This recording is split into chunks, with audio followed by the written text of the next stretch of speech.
ఆమెకి ఇష్టం ఉంది కానీ ఆమె డబ్బులు లేవు, ఆమె బయటికి పోతాను. ఏ ప్రాంతానికి వెళ్ళి సేవ చేద్దామన్నా డబ్బులు లేవు.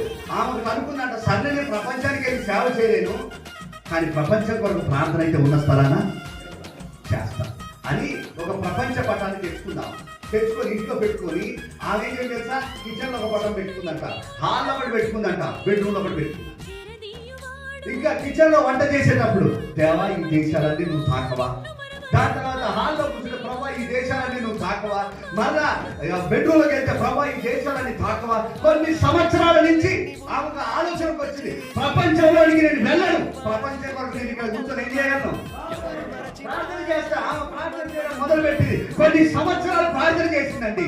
చేసిన తర్వాత ఆమె ఏదో ఒక స్థలానికి వెళ్ళింది, అక్కడ ప్రార్థన జరుగుతుంటే ఆ ప్రార్థనలో వాక్యం చెప్పడానికి వచ్చిన దైవజనుడితో దేవుడు మాట్లాడినంట, ఇగో ఫలాని లైన్ లో ఫలాని స్త్రీ ఉన్నది, ఆమె మీ దేశానికి తీసుకెళ్లి మీ సంఘం అవతల ప్రార్థన చేయించుకొని దేవుడు చెప్పిండంట.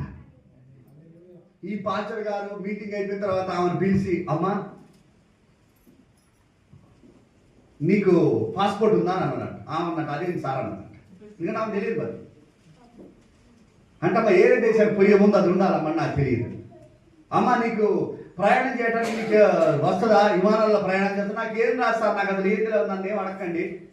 ఇవన్నీ అడిగితే నేను ఏం జవాబు చెప్పనంటే అప్పుడు ఆయన అన్నంట, లేదమ్మా నువ్వు అక్కడ కూర్చున్నప్పుడు నేను వాక్యం చెప్తున్న దేవుడు నాతో మాట్లాడు, నిన్ను తీసుకెళ్లి మా సంఘంలో ప్రార్థన చేయించమని దేవుడు మాట్లాడిండమ్మా, నిన్ను తీసుకుపోవాలి మా దేశానికి అని చెప్పింది.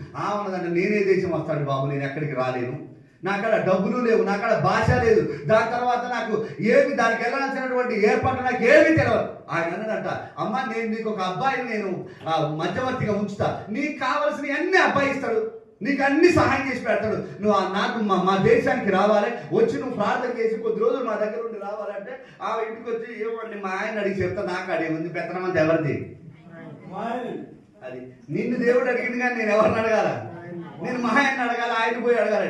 ఆయన పోయి అడిగిన తర్వాత ఆయన అన్నట, సేవకే కానీ నాకెట్టగా భాగ్యం లేదు, దేవుడు నీకన్నా ఇచ్చిన పోయి చూసిరాపో అని చెప్పిండంట ఆయన.